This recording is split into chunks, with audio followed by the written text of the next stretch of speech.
Hello and welcome to another Advanced Team Conversation. Today we are joined by Pranav Sharma, the Managing Partner of Woodstock Fund. Woodstock works diligently with portfolio companies to help them scale and grow their ecosystem globally.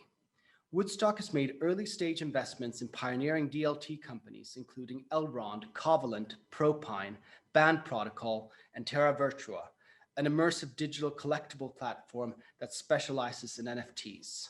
Welcome, Pranav. It's a pleasure to have you here with us. Before we move on to more questions, I would just wanted to get a little bit of a background on who you are, what you do, and just give us an insight into your to yourself, basically. So Sunita and Oscar, first of all, it's a privilege to be here. And as I was sharing earlier, Future Blockchain Summit is something which I've been looking at for the past 3 years now, and it's impressive in terms of the work that all of you have done, and it's been something which has been always in my eyes, and I've been always seeing how we can get associated with this. So it's a privilege to be here, and I think all I can say is that, from my perspective, it's been a journey of the past, 4.5, 5 years about. So this journey started way back in 2016.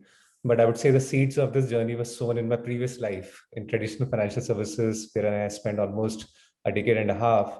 So I've been across the spectrum. I was across the spectrum. So a few years on the engineering side, literally being on the shop floor, technical sales, etc., which gave me understanding of the nuts and bolts, how industry actually operated. And then within the financial services for good 10 to 15 years, which that's about 12 years, which was more about being across the spectrum, private equity, asset management, both offshore and domestic asset management. Within the offshore asset management, I was involved in setting up the Dubai office, Singapore office. This was almost like a decade back. Then I was involved in launching of a debt fund in Korea, multiple M&A conversations, transactions, including one of the acquisitions of a broking business in India, which was subsequently, intention was to scale it up, but the markets, has its own. So basically, it helped us to, strategically spawn into multiple associated areas. It sort of broadened my horizon around how broking industry actually functions, and in many ways, those inputs and those insights really helped in terms of understanding blockchain as a space. Then I was involved in the structured finance, which gave me understanding of how investment banking actually works in the context of NBFCs and corporate lending, borrowing, etc. And then finally, I was heading SME Insurance, and SME Insurance also happened very interestingly because this insurance business, was one of the long-standing business at that particular point in time. So it's at least a 20-year-old business, legacy-ridden, lost track of the customers. So the whole aspect of taking that business forward was making it customer-centric. So we actually set up an innovation lab as a precursor, and then realized that 40 to 50% of our customers are actually SMEs, either SME owners or SME businesses. And that's where I realized that we need to have a differentiated proposition. So did a lot of interesting stuff out there, which was setting up SME University, setting up a digital tool for counseling SMEs, and we built a book, built a large team, etc. But I think the reason I'm sharing all of this is that all of this was very fast-paced, very exciting. I loved it. But after a certain point in time, I realized that the financial services ecosystem was broken horizontally and vertically.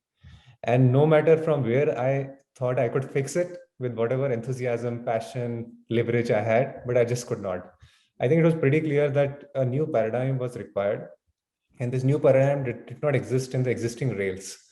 And so in my own personal capacity, I was investing into fintech space along with a bunch of friends. One of them was real estate head of KKR India and ex Morgan Stanley, and another gentleman, he was with Chris Capital, one of the other private equity firms in India. So like 3-4 of us friends came together. We were investing in fintech space. Struggled, to be very honest. Except for, I think, one investment, the rest of the investment struggled because the existing banking system has an advantage of economies of scale. So the cost of distribution was extremely high. You could not innovate beyond a certain point. The technologies, the end users were not ready to trust technologies, applications, platforms as much as they are now, especially post-COVID. So when I discovered Bitcoin, this was in 2016, and it was like, for me, I did not look at the price. For me, it was an intersection of modern economics and technology. It was very liberating because to see a chain which was there for the past 9 years or 10 years about at that particular point in time, and having so many different kind of stakeholders, speculators, miners, investors, people who wanted to build stuff, all of them getting associated with it. In many ways, at that point in time, without actually calling it Woodstock, the thought, I would say, in conceptually was this was the Woodstock moment, in the sense that things were exploding. And I think the thought was pretty clear that at some point this will all become very like a melting pot, like the way Woodstock Festival was, and sort of create a space for inclusion and expression on one side, which is more softer aspects, which are very important to us, especially post-COVID world, but also there's a lot. Yeah, so that's how you got your name, Woodstock. There's really a lot to unpack there. I thought I'd just stop you so we can touch on some of the things you said. I mean, when I think of Woodstock, I also think about chaos. And with you, seeing the many places that blockchain has brought you all over the world, you're quite in a unique situation, being in India, Singapore, Korea, and I understand you're now in the United States. I want to ask you a little bit on that. Like, how do you bring all of this together? And what differences do you see between the different markets when you're investing? I think so. There are two things. One is that from a macro thesis, we have a macro thesis. And I think since you word the chaos, chaos is a very interesting word, because in that sense, our macro thesis is, it comes from a very fundamental thesis that there are four pillars: economics, technology, social, and ecology. So way back in 2016 itself, when I was thinking how the world is shaping up, my thought was that, the change which is happening around all of these four pillars independently, and all of these four pillars intersecting with each other, is phenomenal. At least I'm a big history buff. So in that sense, at least in my own experience, my own readings, I've not seen any other period in the human history having such rapid change. So the chaos is a factor of all of these things coming together, and chaos creates amazing opportunities. Now these opportunities are getting created all across. So what was happening in Valley earlier, it has become a decentralized Valley. So a part of it, to respond to your question, there is a certain fabric that remains the same, which cuts across the entire world. Essentially, if you're from Korea, China, India, etc., what really underpins is that fundamentally you're trying to solve for valuable problems. And if you are the right kind of person to solve for that problem, you're looking at reputation and building something in a very concrete way with the whatever resources are available to you, and whatever resources you can garner from trustworthy partners, who could be investors, who could be people who are coming together in terms of their time. So time is also, in my view, an investment. Right? Money is an investment, time is an investment, connections are investment. So in that sense, as at least in my experience, I saw a lot of homogeneity cutting across all the geographies. And then there is context. For example, India is a different context, South Korea is a different context. And a lot of this context comes from the local ecosystem, local financial ecosystem regulations, and I would say cultural context also comes into play. But my view is this entire lower fabric, which cuts across everyone in terms of creating a participative economy, is once you go in like two levels deep, you find that it doesn't matter whether you're investing in Romania, South Korea, India, or let's say US for that matter. Fundamentally, the ethos are similar. And how do you manage to all the time zones? You're spreading yourself very wide. This is definitely a cause of challenge and stress. And I think here I can share a little bit about the Woodstock journey. So when we started our fund, we looked at multiple jurisdictions. We wanted to be absolutely compliant because our focus was we wanted to create rails for institutions to participate. So when the first fund came into being, we did not raise too much. And under $1 million, etc., that we scaled up, and the fund has become massive. And then second fund came, and both these funds are registered with Cayman. We are one of the first funds to fund house or funds to get registered with Cayman Islands Monetary Authority. because the intention was we wanted to do things by the book, especially coming from financial services side. I knew what is the price you pay if you don't, and what is the advantage you get if you do on longer time frames. So in many ways, so part of the question was, the response to that question is that setting up a core in Cayman was the starting point. And now we are setting up in Middle East. Let's say, for example, for us, UAE is going to be home in many ways. Singapore, good choice. Singapore as well. And then we are also looking at US. And essentially, it's all about organic journeys of finding people who we can trust, people who we can engage with, people who are there, who are looking at the future, but they are very realistic, and they are essentially focused a lot more on impact. So as a small digression, I was talking to our venture partner in US, who also looks after the IBM blockchain accelerator here. And we were just discussing that I was asking who are the, can we discuss about 250 people of consequence in US? And he was like, what do you mean by consequence? It's such a subjective word. And eventually we came to a term which we called as, they need to have proof of humanity in them. So like, proof of consensus, proof of work, and so on and so forth. It's like proof of humanity. It's like if they're kids, they're taking their kids to schools, and if they have parents, they are, sort of supporting them, etc. And of course, they are really doing great job in their respective areas and fields. Excellent. And so Pranav, what was your experience working with fintechs in India and comparison to other regions in Europe or US? So I can say, so I'm sort of broadening the definition, whether it's when you say fintech, is it also include DeFi, or is it, yes, DeFi. So I think there are two things. One is that the traditional fintech in India and anywhere else is practically the same model, copy paste, and there is very limited innovation. But when I sort of, when we stepped into DeFi, and this was much before the entire DeFi frenzy started, the TVL, the total value logged, was practically zero at that particular point in time. This was like 2019 early. And in my own words, I call it financial engineering on steroids.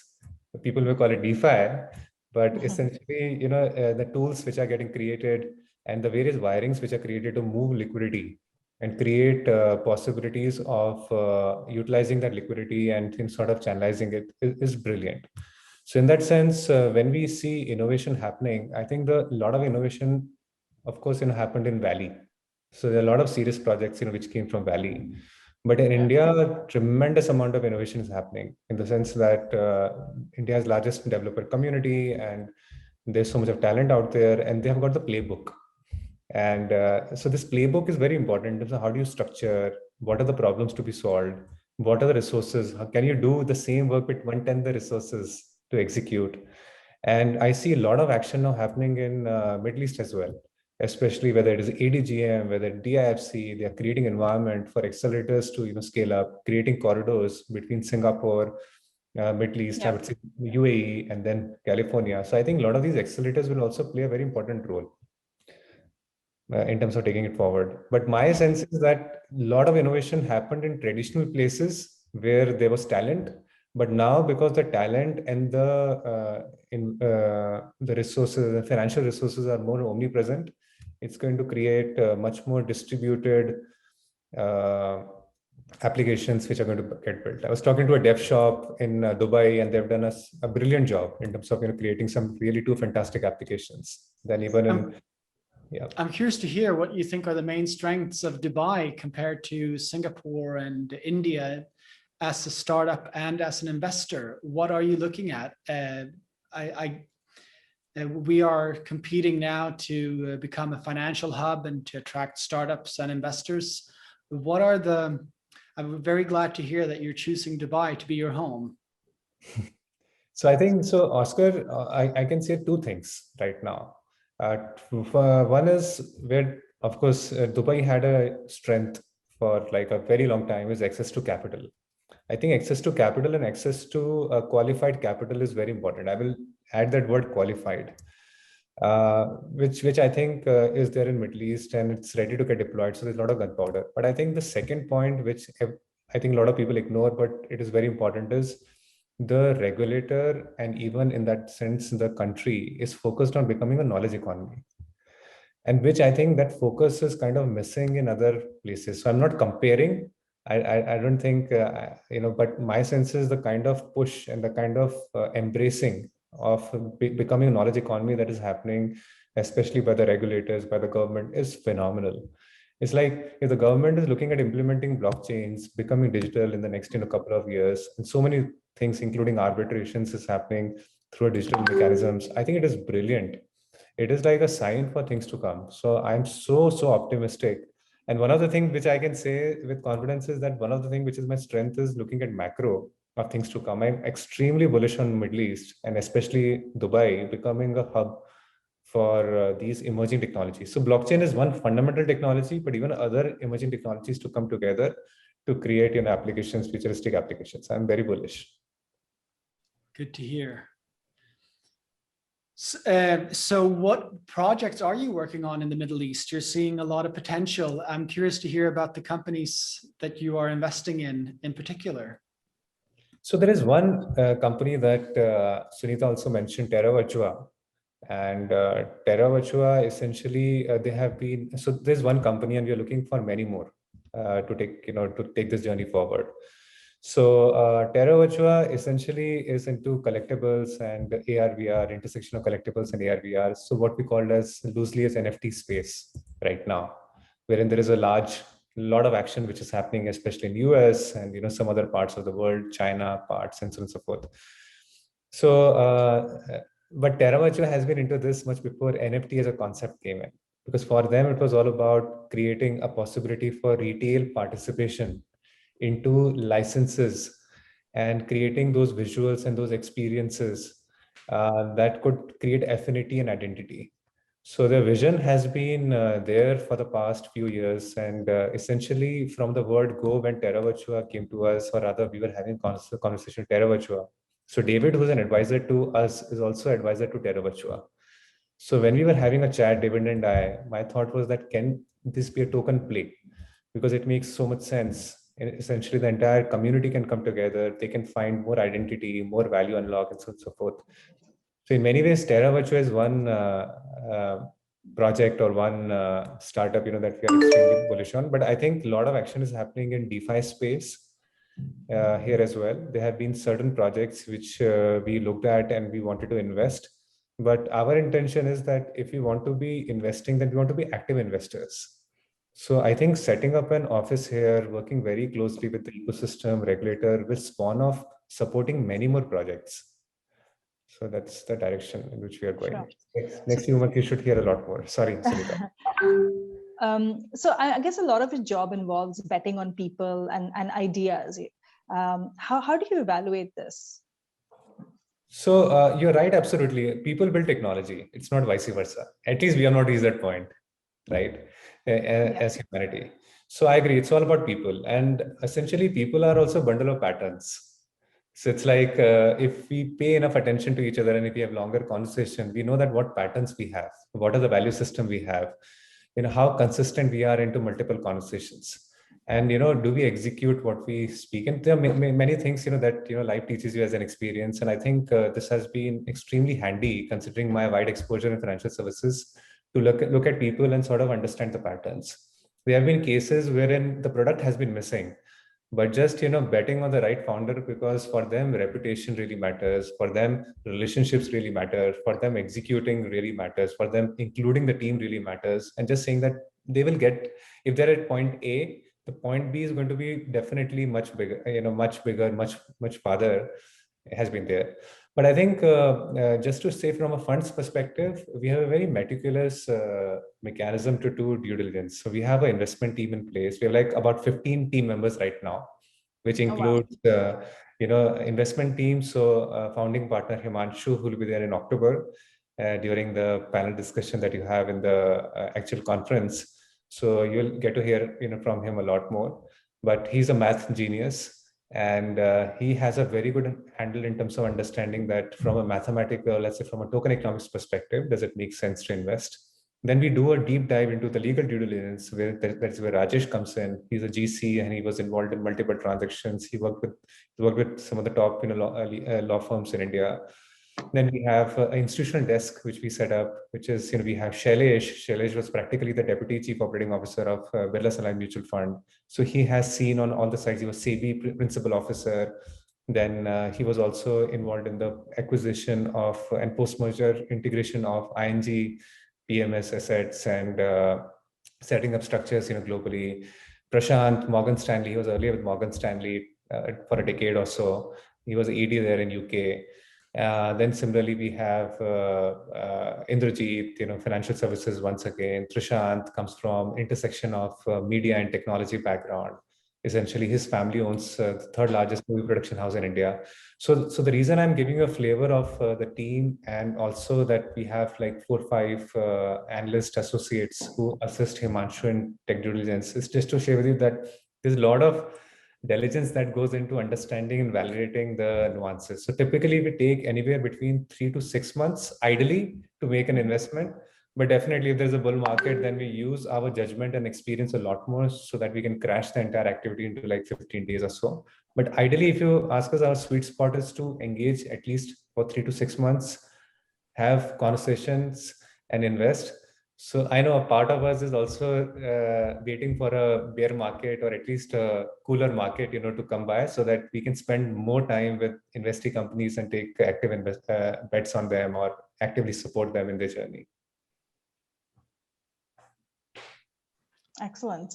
And Pranav, what are the current trends that you're most excited about and you see the most potential in when it comes to the space that you're operating in? I think few things are inevitable. I think one thing which has happened with this whole blockchain phenomena, as we loosely put it, they're like a bundle of technologies in DLT space, decentralized ledger technology actually. So one thing is, I think the liquidity is going to be highly fungible. So earlier there were boundaries, there were geographical boundaries. From bank to bank transfer, it was a complex affair, right? Or let's say even an investment bank which is operating in US vis-a-vis a desk which is operating in Hong Kong and sort of, operating in different markets and arbitrage and so on and so forth. Here, the liquidity is very fungible. It almost moves like basically like a swarm of locusts or a swarm of bees, right? So I think liquidity is going to become more and more fungible. It's going to get more and more magnified. That means it's going to create opportunities, and it's also going to create challenges in terms of speculatively high valuations. So that's one. The second thing is DeFi and traditional finance. The bridges are going to become more and more robust for times to come, because the traditional finance realizes that they can't create a new paradigm. They will embrace this new paradigm which is already getting created. And on the other side, as the regulatory action also becomes more stronger, my personal belief is that FATF guidelines and GDPR are going to become the two pillars which are going to move this entire industry and make it much more amenable for traditional finance to integrate with decentralized finance. And the fourth area is right now the action is happening on the lower layers, which is layer 1, layer 2, building blocks, custodies, which are like fundamental pieces for getting this whole ecosystem going. The action will shift, towards application layer in few years, maybe in a couple of years. And the action should also shift into impact, because the fundamental premise of blockchain is to create impact, disintermediate, create more fungibility, more inclusion. So I think I'm extremely bullish that there's going to be a lot of missteps. At times, we are going to be sidestepping the regulations as an industry. At times, we are going to be overstepping the regulations as an industry. At times, we are going to be running ahead of the regulations in the industry, and the regulators are going to, catch up and figure out what's happening and so on and so forth. But I think the direction in which this is going, it's going to create a massive convergence, and so that we can, as a humanity, we can create futuristic applications. Which solves for many fundamental issues that we cannot solve for because of private enterprises or because of government enterprises, because they have limited reach. But with blockchain, especially public blockchain and applications on top of it, there are a lot of interesting problems can be solved. So I'm curious to hear if you see any bubbles. So you're into the NFT space. Many would argue that this is a volatile bubble that might be collapsing any day. any other bubbles you see, and what are your advice as an investor to avoid the downside? So, Oscar, you're absolutely right. I think as a humanity, it's very interesting that we like something and we like practically head towards it like lemmings. So I'm sorry, I'm not being derogatory here by using the word lemmings. Lemmings are very cute, lovely creatures, you know. So That all fall off a cliff when they when they need to. Exactly. So, you know, I think my limited point here would be that for every investor, whether it is a small investor or a large investor, it is important to diversify your risk. And essentially, it's a risk and reward curve in that sense. So it is very important that you allocate and you follow allocation strategy. It is true for a household. It is true for an institutional investor also. Now the reason why allocation and diversification are extremely critical is because you don't want to be in a situation wherein Bitcoin becomes potentially, let's say, $200,000 or $500,000 for whatever reason. I'm not advocating, I'm not a maximalist of anything, but for whatever reason. And your base assets and your currency loses value, which has happened in few countries, even in and around UAE as well. So how do you take care of such a situation so that your standard of living and let's say people who are dependent on you, for household it's family, for institutional investor it is your LPs, don't land up being in a disadvantage. So I think these are the two advice which I will give. I have personally followed this advice, and there have been a lot of situations in which personally people have been like you should have been all in and sort of taking making exceptional amount of wealth. But I've been telling them that the real barometer of success is not making all the wealth in the world, but do you get good sleep? And if you're not getting good sleep, that means there is something which is amiss. So my point is, if your diversification allocation strategy is appropriate to your risk profile, then you will get good sleep, in short. And thank you so much for joining us today. Such a pleasure to have both of you and have this amazing conversation, and looking forward. Thank you so much for your time, Pranav. Thank you.